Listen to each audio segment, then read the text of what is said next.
Hi folks, Chuck McKay here. I'm here with Dr. Stumper and we're here at Rolling Hills on our Wednesday afternoon. We've got some big news for you, so let's get started with that right away.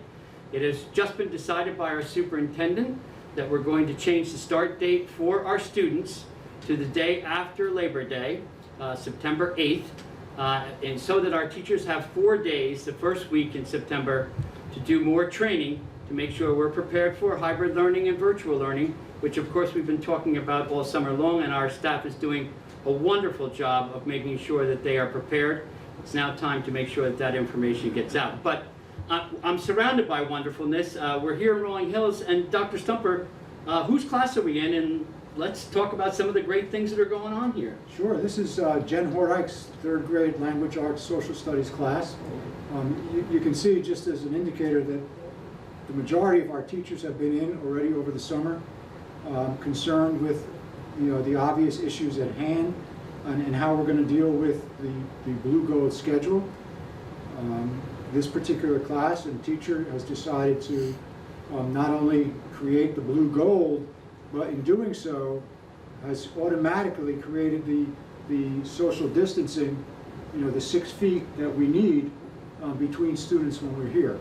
So if the gold students are here, they would be sitting in this row, but then they would have this row in between them empty, and then the gold again. Yeah, so it's basically, once we start the school year, the desk will be moved a little further apart this way to provide more of a 6 foot space, but it naturally fits over 6 foot on the horizontal. So this is a typical, or what we expect to be a typical classroom at Rolling Hills as we begin the opening. Due to the amount of students that have opted to go virtual, the splitting of the remainder of the in-person learning students to blue gold, our secretaries and heads off and kudos to Laura Scavell for working over the last 3 or 4 weeks to try to balance as best we can the classes, the blue gold classrooms, so that we start to see some similarities in the numbers of students that are going to be taught in person on that schedule.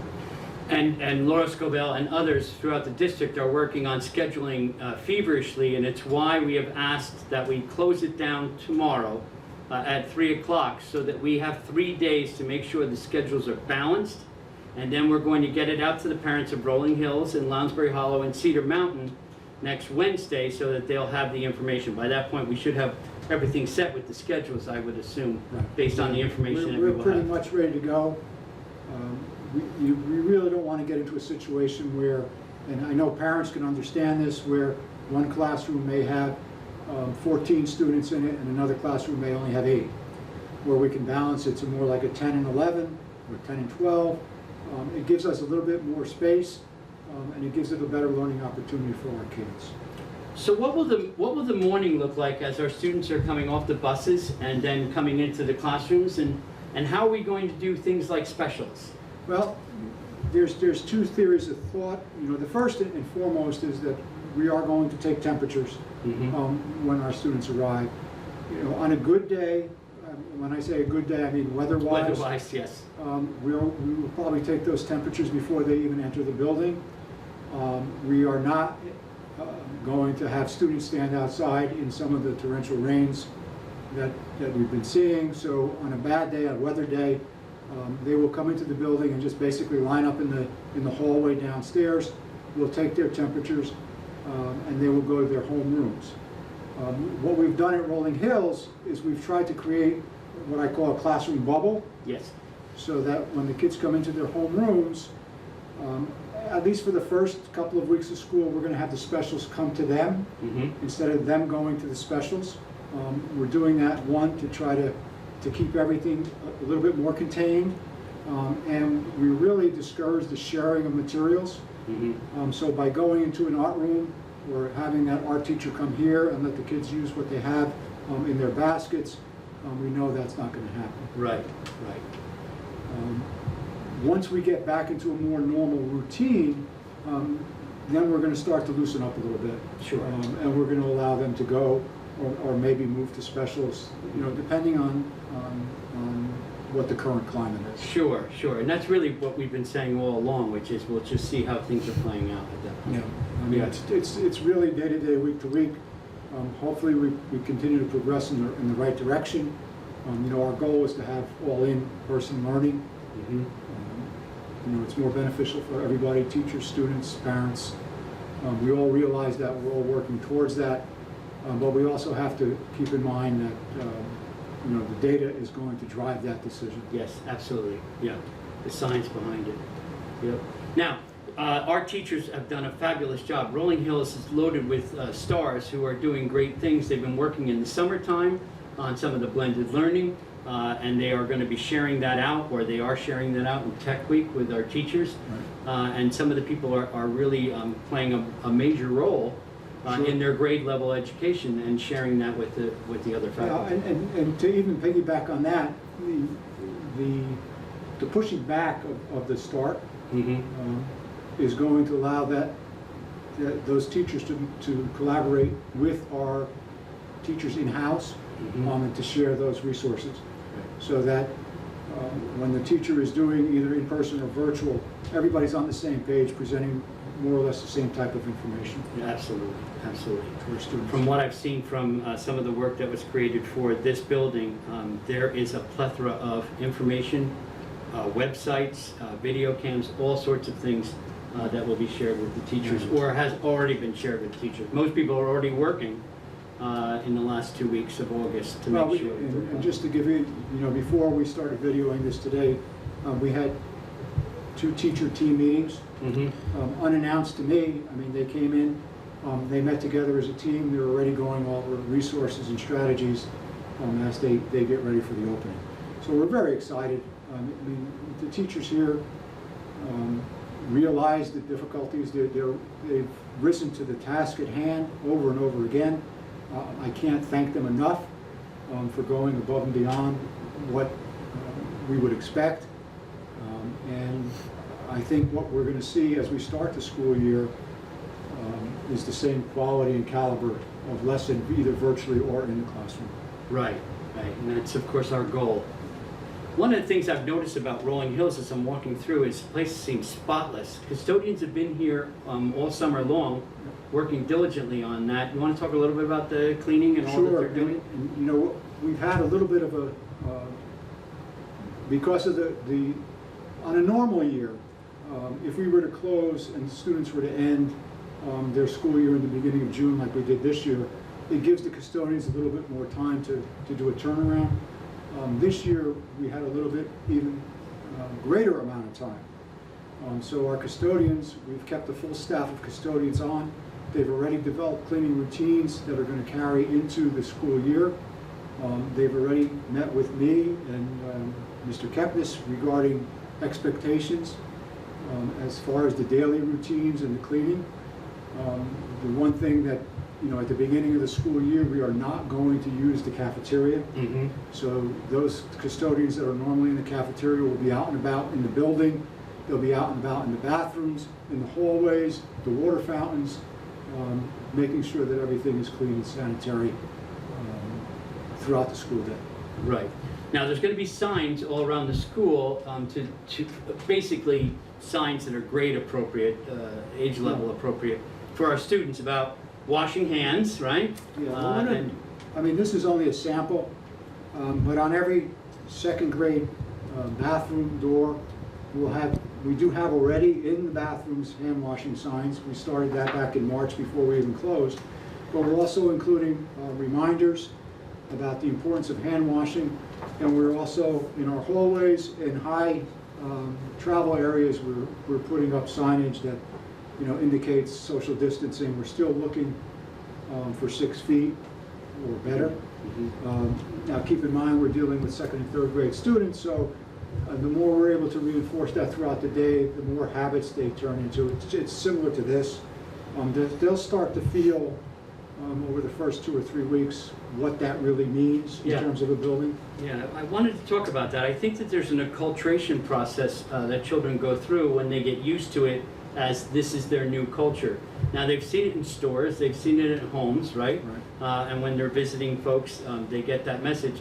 But in the school, we have to sort of establish those Right. priorities, right? Yep. Those, Especially, it's got to be age appropriate. So, you know, our kids are 7, 8, maybe 9 years old coming in, and it's the same with technology and the use of technology at home and in schools. But with our kids, some of the parents have been enforcing mask wearing, yes. have enforced social distancing. If you go into the stores, you see it, and other parents have not. So to some kids, it's going to be old hat. They're going to be, masks on, raring to go. And some of the kids are going to have a hard time just getting used to the mask. But over the first, couple of days, couple of weeks, things will fall in place and we'll be okay.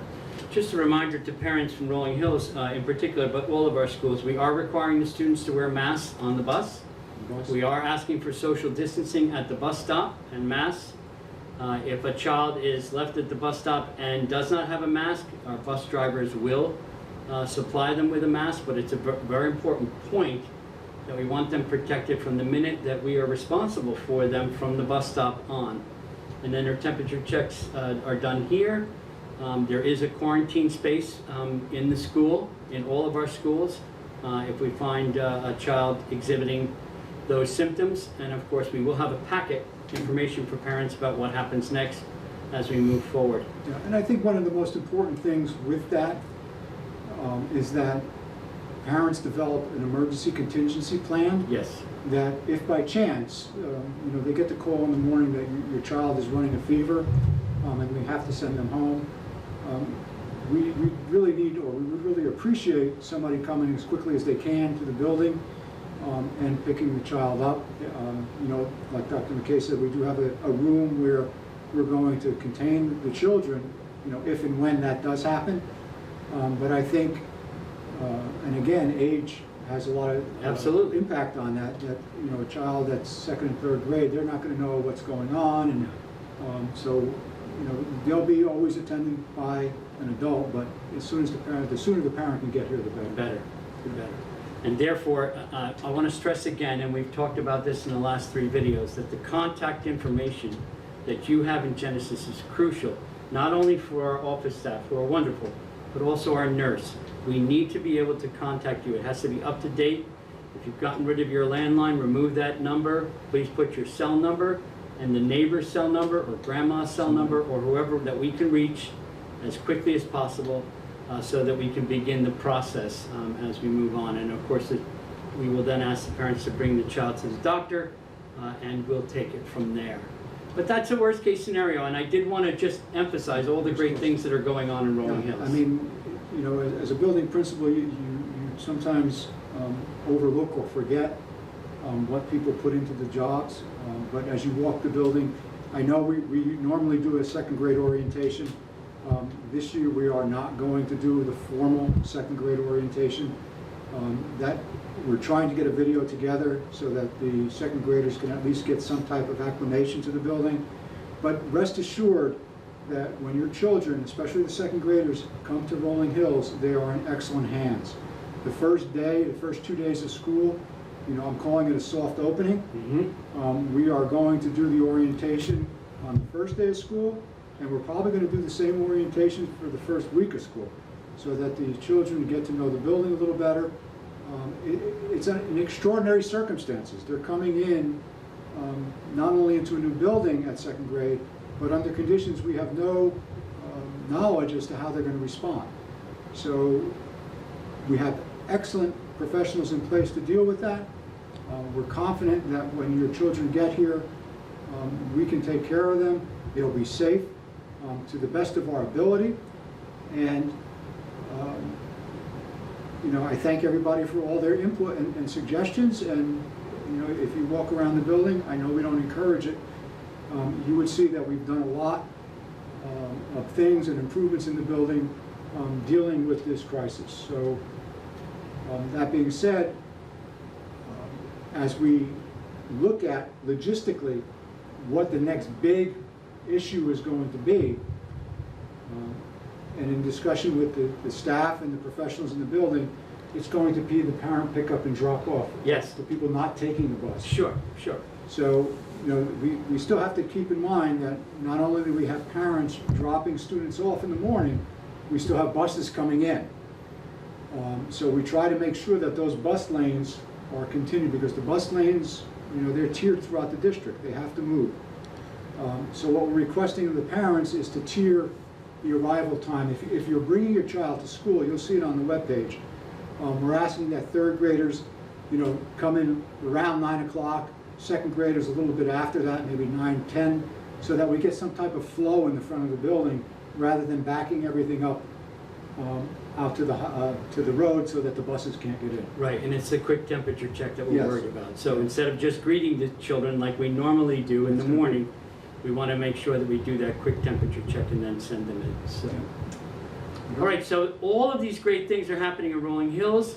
We're going to go around and interview each of the principals in our 5 buildings and have discussions this week, so look for videos as we move forward. But the big news today, Dr. Stumper, is we're pushing back the start date until the day after Labor Day. So parents, we hope that everything is working well for you, and know that we are trying to make this the best possible education experience for your child. So we wish you well, be safe, and so long from Rolling Hills.